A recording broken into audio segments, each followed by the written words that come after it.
आप सभी को मेरा नमस्कार। यूट्यूब चैनल पर आपका हार्दिक अभिनंदन है। स्वागत करता हूं आप सभी का। देखिए, आपके और मेरे बीच में जो श्रृंखला चल रही थी, आपके सेकंड सेमेस्टर में जो ग्लोबल गांव के देवता उपन्यास है, उस उपन्यास की 3 वीडियो 3 पार्ट मैंने डाल दिए हैं और संपूर्ण ग्लोबल गांव के देवता उपन्यास का एक संक्षिप्त वीडियो और आपको डालना चाहता हूं, जो कि सारी चीज़ें आपको समझ आ जाए। देखिए, ग्लोबल गांव का देवता जिस तरह का नाम है, उसी तरह का उसका काम भी दिखाया गया है। लेखक जिसके कौन है? रणेंद्र सिंह, जो कि क्या है, बिहार में जन्मे हैं 1960 में, नालंदा ज़िले के रहने वाले हैं और एक गैर आदिवासी विज्ञान पीजीटी में शिक्षक के रूप में नियुक्ति हुई है उनकी बरबे जिला कोयला बीघा भौरापाट। और वहाँ जो लोग रहते हैं वो लोग कौन हैं? आदिवासी जनजाति, जो कि पृष्ठभूमि में किसको रखा है? झारखंड, कि झारखंड का जो भौरापाट है, उस भौरापाट में रहने वाली आदिम जनजाति है, जो किस तरह से अपनी सभ्यता, अपनी संस्कृति, अपने जो उन चीज़ों को न मिटने देने के कारण, अपने अस्तित्व, अपने अस्मिता बचाए रखने के कारण कैसी जीवन में संघर्ष करती है और कैसे वो संघर्ष करते करते जीवन अंत हो जाता है उनका। और वो अंत करने वाले कौन हैं? ग्लोबल गांव के देवता। तो सबसे पहले ग्लोबल गांव के देवता का नामकरण जो दिया है, इसका मतलब है कि आधुनिक जो युग है, जो साइंस का युग है, जिस तरह से मतलब युग में टेक्निकल युग है, उसी को आधार मान के इस उपन्यास का क्या किया है? नामकरण किया है।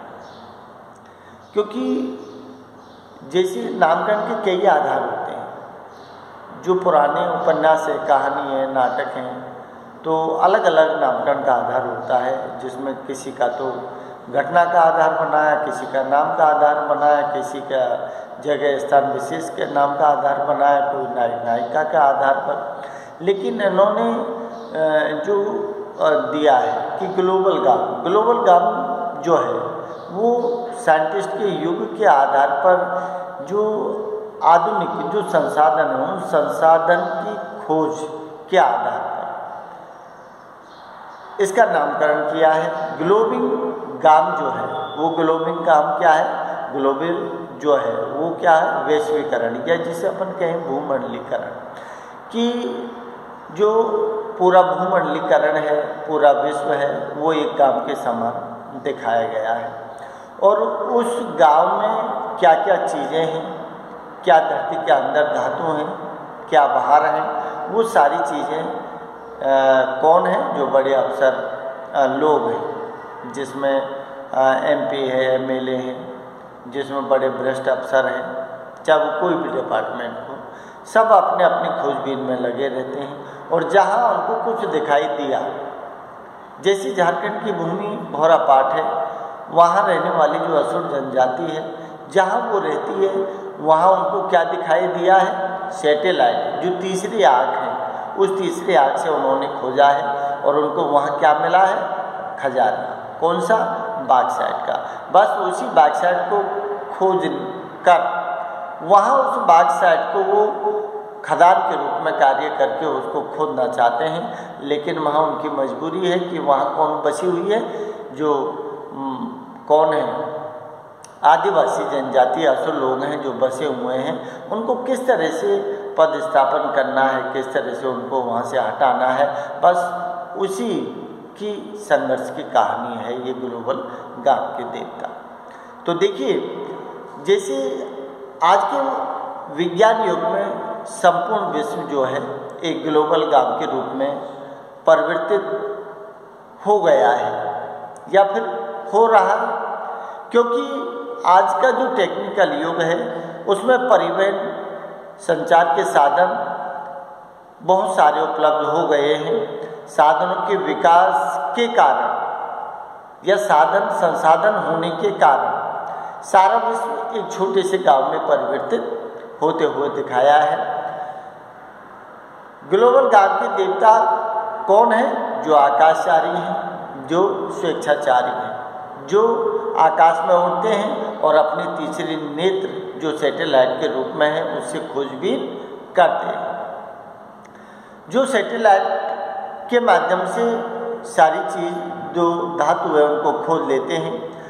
आदिवासी जनजाति क्षेत्रों पर अपनी पूरी नज़र रखते हैं कि कहाँ कौन सी धातु दबी हुई है जमीन के अंतर्गत। सत्ताधारी लोग, राजनेता, प्रशासनिक अधिकारी, पुलिस अधिकारी, फॉरेस्ट अधिकारी, कृषि अधिकारी और अन्य धर्म के ठेकेदार आदि सारे के सारे लोग क्या करते हैं? जब कभी आदिवासी क्षेत्र में किसी खनिज का क्या दिखाई दे दिया, पता चल जाता है उनको सैटेलाइट के माध्यम से कि यहाँ आदिवासी क्षेत्र में ये खनिज है, तो वो सारे लोग क्या करते हैं?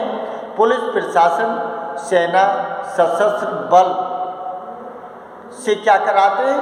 हिंसा कराकर आदिवासी परिवारों को खदेड़ देते हैं, उनको वहाँ से पदस्थापन कर देते हैं। आवास और फिर क्या चलता है? आवास की समस्या होती है, भाई उनको खदेड़ोगे तो वो रहेंगे कहाँ? तो आपस में संघर्ष चलता है। जो बड़े लोग हैं, MP MLA हैं और विदेशी कंपनियों के मालिक हैं, जैसे इसमें आए हैं, टाटा कंपनी है, वेदांत कंपनी है, सिंडाल्को है, कोयल बिघा का शिवदास बाबा आश्रम है, कंठी अभियान चलाता है, फॉरेस्ट जो अफसर हैं वो भेड़ी अभियान चलाते हैं। इसका मतलब ये है कि इन प्रकार सारे लोगों का एक ही इरादा है, एक ही मकसद है कि आदिवासियों को भगाकर बाक्सार के खजाने को खोदना। जहाँ जिसमें आदिवासी लोगों को परेशानी होती है तो फिर आपस में संघर्ष चलता है, जिसमें कौन है? असुर जनजाति आदिवासी, जिसमें लालचन है, बालचन है, रुमझुम है, ललिता आदि जो लोग हैं, उनको ये लोग क्या करते हैं? विस्फोट में उड़वा देते हैं, बारूदी सुरंग बिछाकर। और लास्ट में जो बालचन है उसको क्या बना देते हैं? आदिवासी जो लोग हैं उनको नक्सलवादी घोषित करते हैं और एरिया कमांडर मानकर नक्सलवाद का उनको एनकाउंटर करवा देते हैं। सारी अड़चन, सारा रास्ता अपना साफ कर लेते हैं और पूरी तरह से जो बाक्सार एरिया है उस पर अपना कब्जा कर लेते हैं। और वहाँ फिर क्या करते हैं कि अपनी अपनी कंपनी जो है उन कंपनियों को वहाँ लगाते हैं और धन कमाने का काम करते हैं।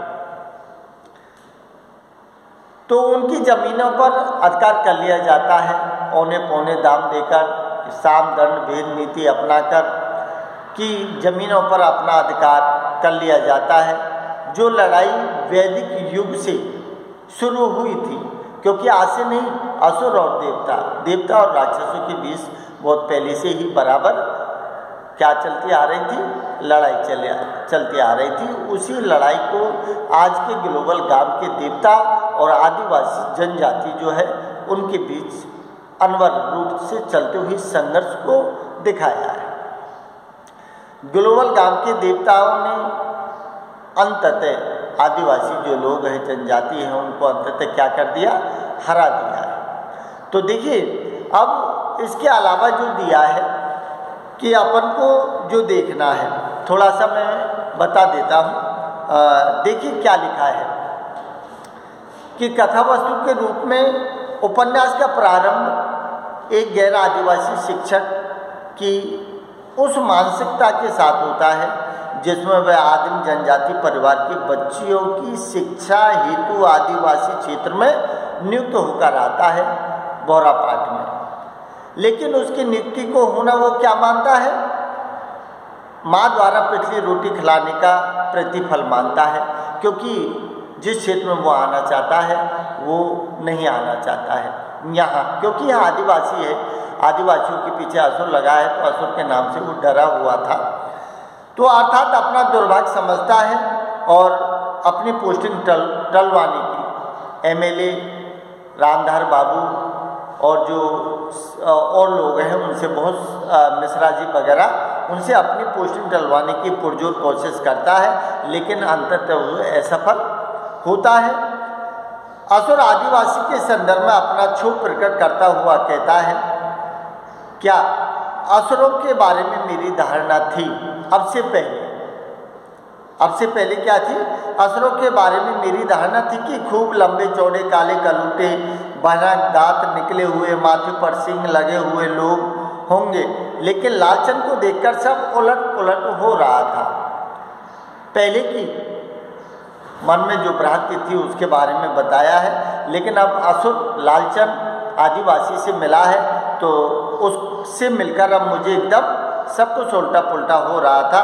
बचपन की सारी कहानियाँ उल्टी घूम रही थी। यह छरहरी सलोनी भी असुर है, ललिता एमे है वो भी असुर है, लेकिन असुर जैसे उनमें कोई काम दिखाई नहीं दे रहा है। हफ्ता भर से मैं इनको देख रहा था। सूप जैसी नाखून ने खून पीने वाले दांत, कैसी कैसी गलत धारणाएं मुझे अब सुनाई दे रही थी, लेकिन अब मुझे उनको देखकर शर्म आ रही थी। तो देखिए, उपन्यास का कथावाचक असुरों के क्षेत्र में बाहर से गया एक गैर आदिवासी शिक्षक है, जिसे आप उपन्यास का प्रतिनिधि भी कह सकते हैं। इसका मतलब प्रत्यक्ष गवाह है आदिवासी झारखंड का, जो उसने देखा है, जो उनके साथ में रहा है, उसी को उन्होंने कानों सुना आंखों देखा हाल है, जो ग्लोबल गांव के देवता उपन्यास में उन्होंने लिखा है।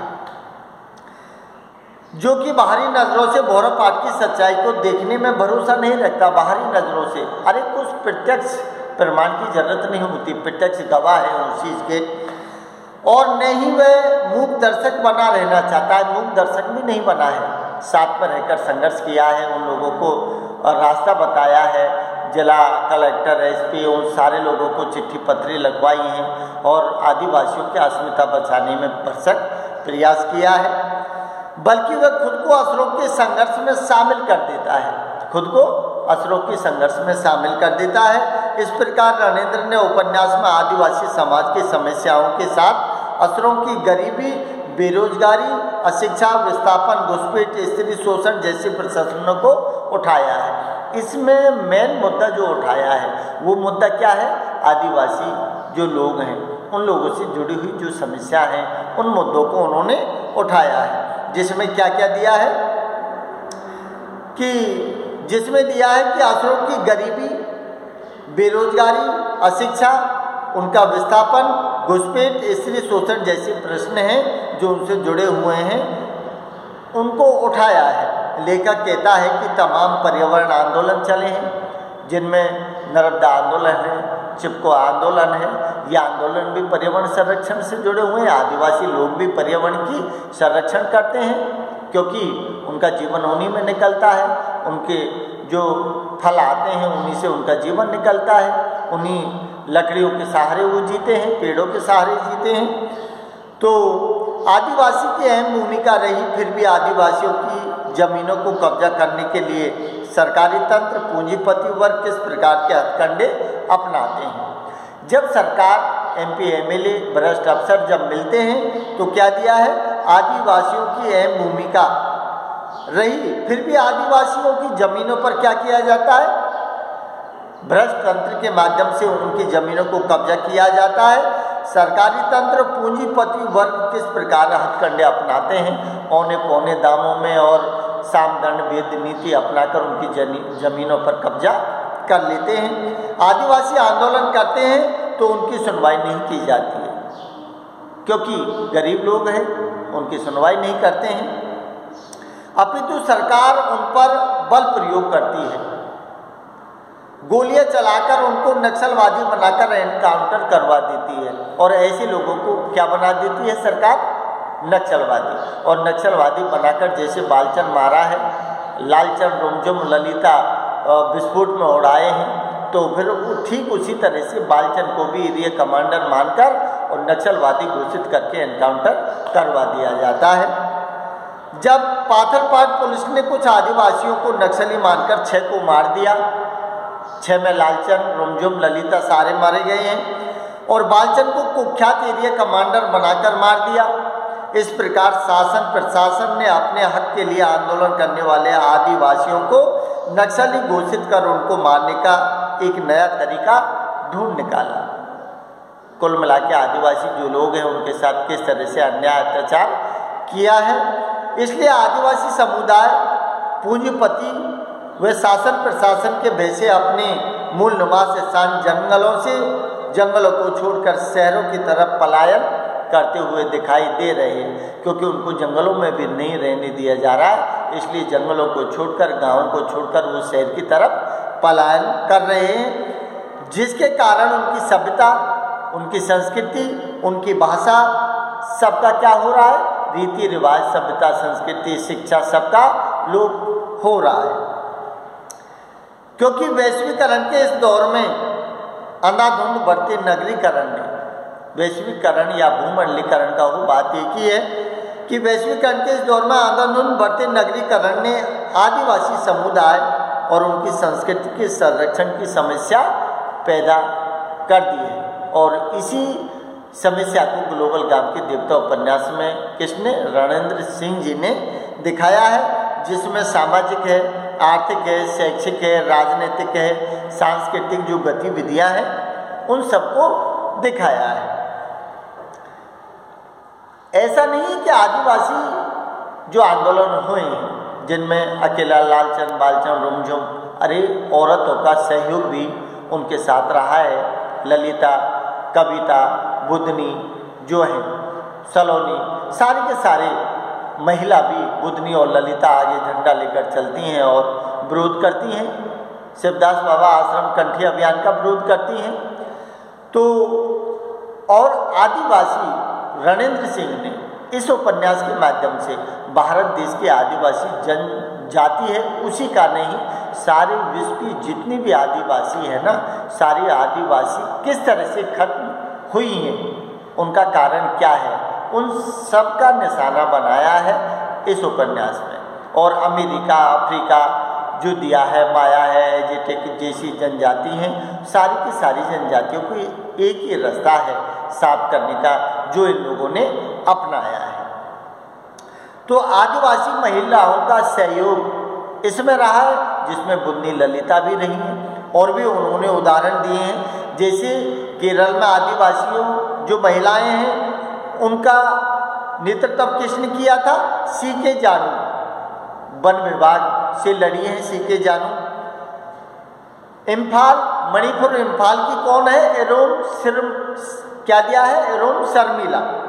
कानून के विरोध में 7 वर्ष तक क्या बैठी है? अनशन पर बैठी है। गैरम जरुआ पुलिस का शिकार होती है। महाराष्ट्र की कौन है? सुरेखा देवी है। कोंकण में 13,000 बेघर परिवारों के लिए लड़ी है सुरेखा। MP की कौन है? दोवासिया देवी। छिंदवाड़ा गोंडे की कौन है? दयाबाई। आदि महिलाओं को आंदोलन में महत्वपूर्ण भूमिका रही है, जैसे बुधनी और ललिता की रही है। तो आदिवासी महिलाओं के विषय में उन्होंने दिया है। इसके बाद ग्लोबल गांव का जो देवता है, तो देखिए क्या दिया है कि असुर समुदाय के अनवरत जीवन संघर्ष का दस्तावेज है। देवराज इंद्र से लेकर ग्लोबल गांव के व्यापारियों तक फैली शोषण की प्रक्रिया जो है उसको इसमें दिखाया है। क्या दिया है? देवराज इंद्र से लेकर ग्लोबल गांव के व्यापारियों तक फैली शोषण की प्रक्रिया को उजागर किया है, जो कि झारखंड की धरती से उपजी महत्वपूर्ण रचना है, जिसको ग्लोबल गांव के देवता के रूप में रणेंद्र ने लिखा है 2009 में जिसका प्रकाशन हुआ है। असुर लोगों को मोटे तौर पर 3 भागों में बांटा है, जिसमें वीर असुर है, अगरिया असुर है और क्या है? विरजिया असुर, 3 असुर श्रेणी में बांटा है। असुर समुदाय के इस ग्लोबल गांव की दुर्दशा की जिम्मेदार कौन है? असुर समुदाय की जो दुर्दशा हुई है उसके जिम्मेदार किसको माना है? छोटे बड़े पुराने नए अनेक देवता, उनमें देशी विदेशी व्यापारी, कंपनियां, सत्ता काब्ज मंत्री, राजनेता, धर्म के ठेकेदार और पुराने रसूखदार सामंत, सारे के सारे लोग शामिल होते हैं। इस क्रम में फिर कब्जा होता है आदिवासी क्षेत्र पर। आदिवासी क्षेत्र पर कब्जा होकर विदेशी जो कंपनी है वो भी अपना कब्जा करती है, बादशाह खुदने का काम करती है और आदिवासियों को वहाँ से विस्थापन कर दिया जाता है, बेघर कर दिया जाता है। इसी क्रम में कंपनी अपना कब्जा जमाती है तो सर्वप्रथम देसी कंपनी टाटा ने असुरों को लोहा गलाने और औजार बनाने के हुनर का अंत किया। सबसे पहले उस क्षेत्र में कौन सी कंपनी आई थी? टाटा। और टाटा कंपनी के मालिक कौन है? किशन कन्हैया पांडे, जिसने क्या कर दिया? असुरों के लोहे गलाने का और औजार बनाने के हुनर का अंत कर दिया। अरे टाटा कंपनी ने लोहे को गलाया, औजार बनाए और सस्ते दामों में बेच दिया, आदिवासियों की बेरोजगारी बढ़ा दी, तो समस्या खड़ी हो गई। दूसरी जो दिए तो इससे क्या थी? टाटा कंपनी की वजह से आदिवासियों की हार होना तय थी। दूसरी विदेशी कंपनी वेदांग है, जो कि ग्लोबल गांव का बड़ा देवता है, जो कि राष्ट्र और राज्य की सह पाकर उसके हौसले बुलंद होते हैं। जो बबुआनी टोली का जमींदार है, जो बबुआनी टोली और घासी टोली, 2 टोली है इसमें। तो बबुआनी टोली वो है जो बाबू लोगों की टोली थी, लेकिन ये बाबू लोगों की टोली क्या दुष्कर्म, अनैतिक, जो आदिवासी जो महिलाएं लड़की होती थी उनके साथ दुष्कर्म और अनैतिक संबंध बनाते थे। बबुआनी टोली के बहुत भ्रष्ट लोग थे और इस बबुआनी टोली का जमींदार कौन था? गोनू उर्फ गणेश्वर। ध्यान रखना, टाटा कंपनी के मालिक कौन है? किशन कन्हैया पांडे, और ये इसका कौन है? गोनू उर्फ गणेश्वर मुख्य मालिक है। तीसरा शोषण किसने किया है? वन विभाग द्वारा भेड़िया अभ्यारण्य चला गया, जिससे आदिवासी क्षेत्र में कटीले तारों की घेराबंदी करके बाक्साइट कारखाना खोलने की फिराक में है। कौन? वन विभाग जो है डिपार्टमेंट। चौथा शोषण किसने किया है? चौथा, कोला आश्रम के शिवदास बाबा अपनी कंठी अभियान के जरिए असुरों में पैठ बनाते हैं और धर्म की आड़ में धन कमाने से लेकर जन सेवा के नाम पर बनाए आवासीय विद्यालयों में अतिथि गृह में बाबा शिवदास असुर बच्चियों के साथ गंदी हरकत करते हैं, दुष्कर्म करते हैं, अनैतिक संबंध बनाते हैं और इस तरह से आदिवासियों की अस्मिता को बर्बाद कर देते हैं। 5वीं कंपनी कौन है? सिंडाल्को है, जो बाक्साइट निकालकर एल्युमिनियम बनाने का काम करती है, जिसके कारण असुर समुदाय को बेरोजगारियों का सामना करना पड़ता है।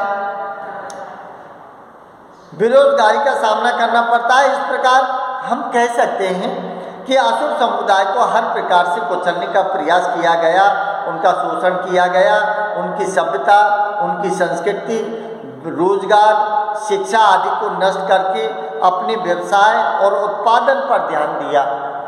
जो भ्रष्ट लोग हैं, MP, MLA, सरकार, वन विभाग, चाहे वो धर्म के आड़ में होने वाले शिवदास बाबा है, लंगटा बाबा है, लेकिन सारे के सारे लोगों ने अपने अपने स्वार्थ साधे तो क्या दिया है? उत्पादन पर ध्यान दिया, जैसे असुर लोग जो है उनके जीवन को खतरा बढ़ता चला ही गया। इस तरह से आदिवासी जो जनजाति है वो उस आदिवासी जनजाति की दुख भरी कहानी ग्लोबल गांव के देवता उपन्यास में रणेंद्र सिंह ने आंखों देखी कानों सुनी हाल का बयां किया है और आदिवासी क्षेत्र में रहकर ही उनका साथ भी दिया है। ये थी आपकी ग्लोबल गांव के देवता। तो एक बार थोड़ा सा सारी वीडियो को थोड़ा सा अच्छी तरह से सुन लेना। नमस्कार।